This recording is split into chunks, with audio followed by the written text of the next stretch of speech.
معلومة في دقيقة. كانون برينتر بيكسما تي اس 5340 اي.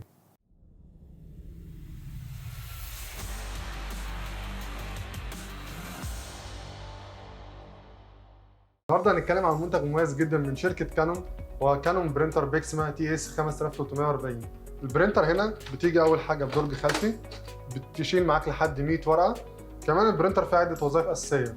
البرينتر ممكن تنفع معاك في الاستخدام في البيت أو في الشغل. البرينتر هنا بيكون بيتصل معاك بالوايرلس أو عن طريق الكابل. البرينتر فيها عدة وظائف مهمة جدا. أول حاجة هي البرينت، وممكن تعمل كوبي أو سكان، أو كمان ممكن توفر في الورق جدا عن طريق الطباعة على الوجهين، لأن البرينتر بتدعم كل الخصائص دي.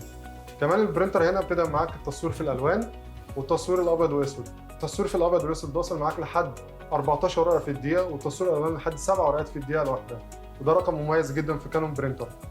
حاجة كمان أساسية هنا وهي البرينتر بيجي معاه عدة مشتملات مهمة. أول حاجة بيكون كابل الباور، وده عشان التشغيل. تاني حاجة بيبقى سي دي التعريف وعدة شيتات للطباعة. كمان بيجي معاه 2 خرطوش، واحد لأبيض وأسود وواحد للألوان.